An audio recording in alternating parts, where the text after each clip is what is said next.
Il y a une rencontre importante qui est prévue mardi à Washington. À midi, entre le président des États-Unis, Joe Biden, et le premier ministre israélien, Benjamin Netanyahou, il y a des experts, Sabrina, qui disent que l'atmosphère n'a jamais été aussi tendue entre la Maison-Blanche et le premier ministre israélien.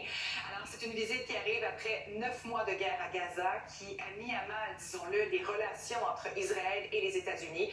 Le premier ministre israélien va tenter de resserrer ses liens à l'aide du discours qu'il doit prononcer devant le Congrès mercredi. Ces derniers mois, Washington s'est agacé des conséquences de la riposte d'Israël à l'attaque du Hamas le 7 octobre sur son sol. Et on a régulièrement insisté sur la protection des civils à Gaza, sur l'entrée de l'aide humanitaire. On a aussi tenté de relancer les négociations pour un cessez-le-feu. Alors, on s'attend à ce que mardi, les sujets là, entre les deux hommes discutent, en fait, que ce soit autour de ces sujets-là qu'ils discutent.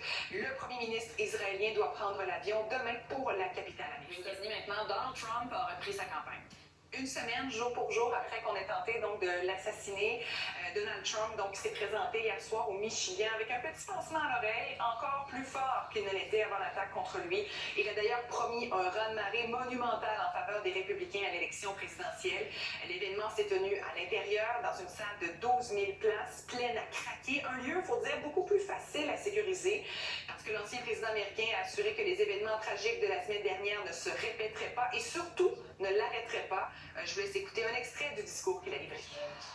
They keep saying, he's a threat to democracy. I'm saying, what the hell did I do for democracy? Last week I took a bullet for democracy. That's the threat to democracy. It's a threat to our country. We have incompetent people leading our country, grossly incompetent people. America's enemies will fear us. The United States will again command the respect that it deserves. We're going to crush migrant crime. Oh, we have a new form of crime now. It's called migrant crime. The only good thing about these migrants coming in is they make our gang members and criminals look like the nicest people you've ever met. Il y a de plus en plus de propriétaires et d'amateurs de trottinettes électriques, mais donc il y a aussi de plus en plus de constats d'infraction qui sont remis. Et je sais que tu n'en as jamais fait, non. Mais si un jour tu tentes l'expérience, oui. Sabrina, sache que ça peut aller très, très vite. C'est pour ça que j'en ai pas fait. Mais il y a une limite à respecter, sache-le, 25 km/h. Si vous dépassez cette limite-là, bien, vous pourriez recevoir une amende. Et oui, pour les 6 premiers mois de l'année, les constats d'infraction ont augmenté. Vous voyez d'ailleurs un tableau qu'on vous a préparé. Là, il y en a eu 250 de remis à des usagers du côté de Montréal, malgré les mesures de sensibilisation mises en place. 81 donc du côté de Longueuil, 37 du côté de Laval. On se pose la question, quelles sont les raisons derrière ces amendes? Eh bien, on observe principalement que ces usagers roulent trop vite, ne portent pas de casque ou encore passent au feu rouge et circulent sur le trottoir.